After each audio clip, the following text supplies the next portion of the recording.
Isaiah chapter 8.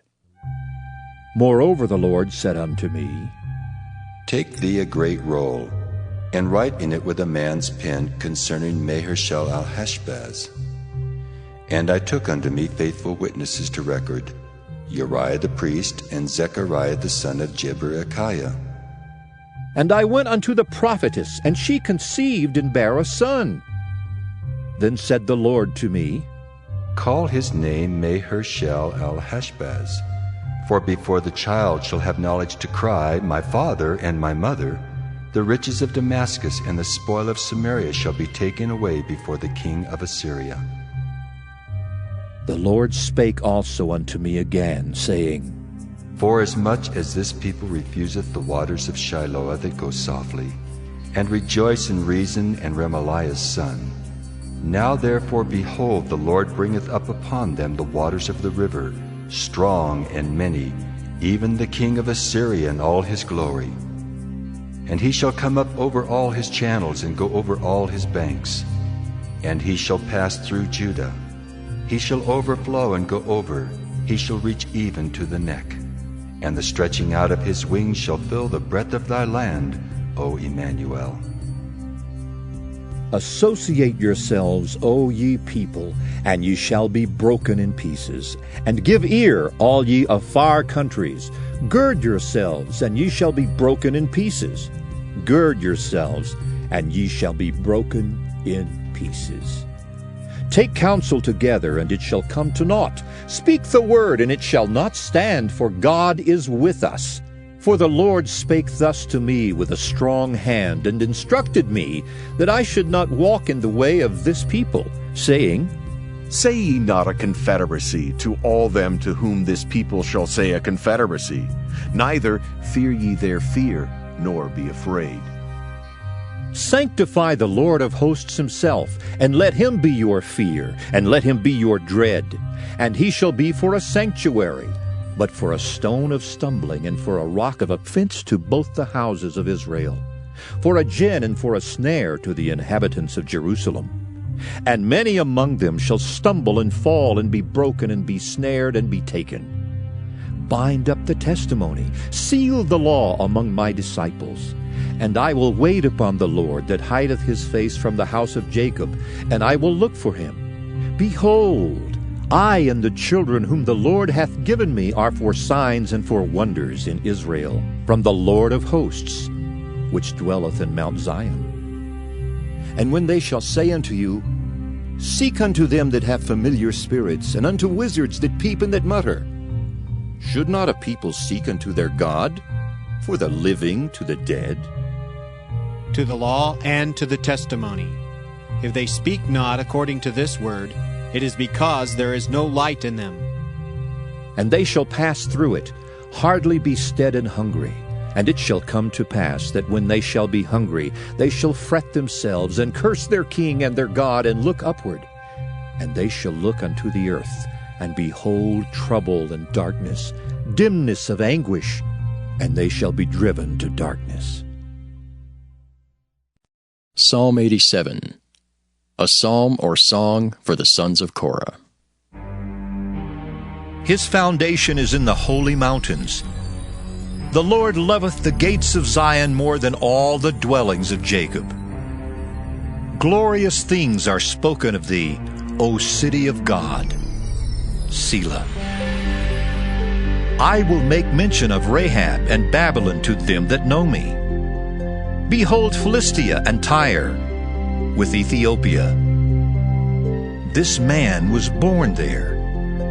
And of Zion it shall be said, This and that man was born in her, and the Highest himself shall establish her.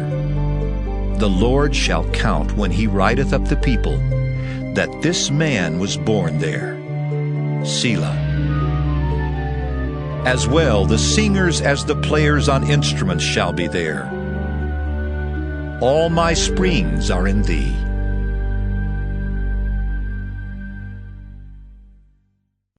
Proverbs chapter 9.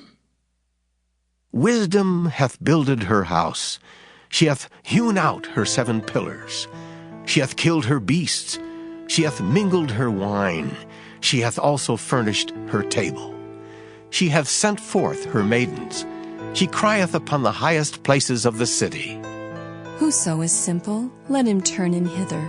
As for him that wanteth understanding, she saith to him, Come, eat of my bread, and drink of the wine which I have mingled.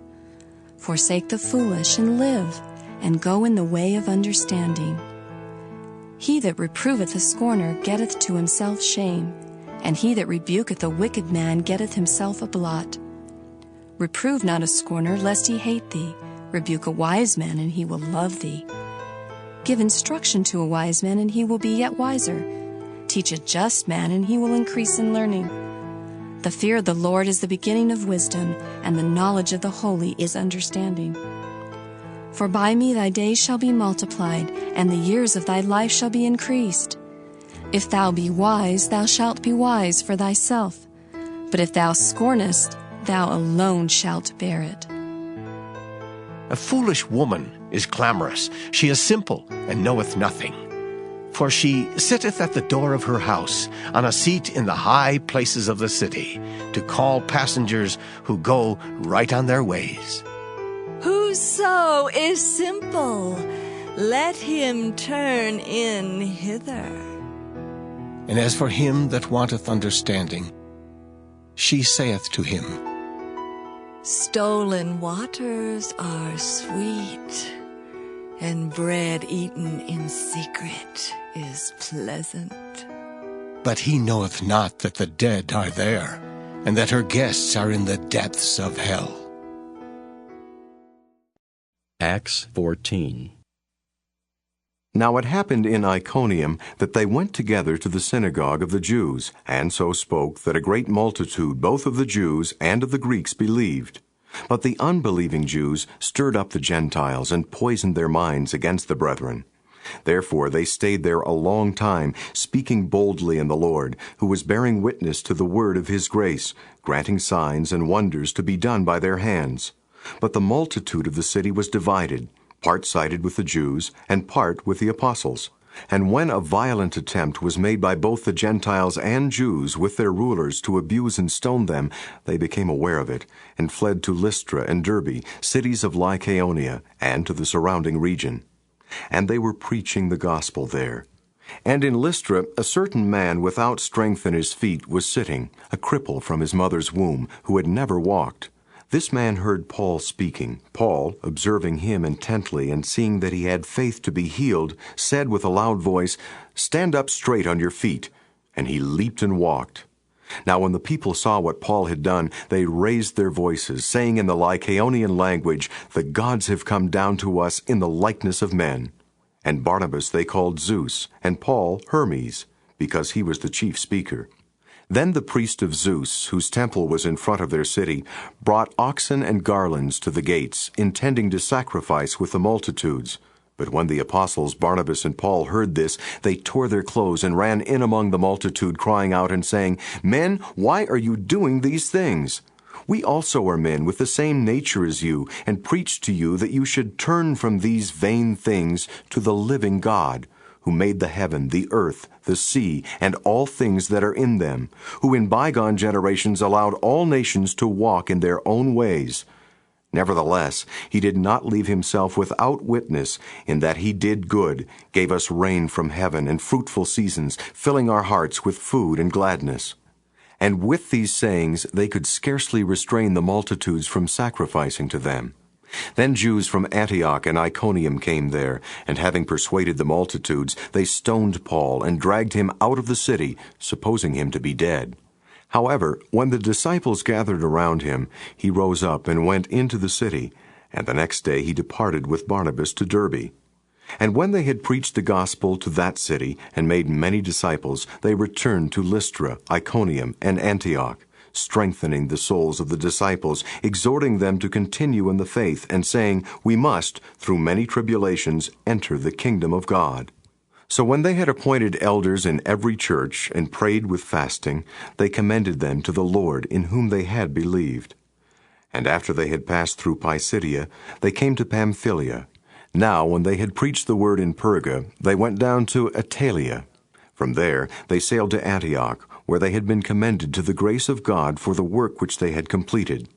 And when they had come and gathered the church together, they reported all that God had done with them, and that he had opened the door of faith to the Gentiles. So they stayed there a long time with the disciples.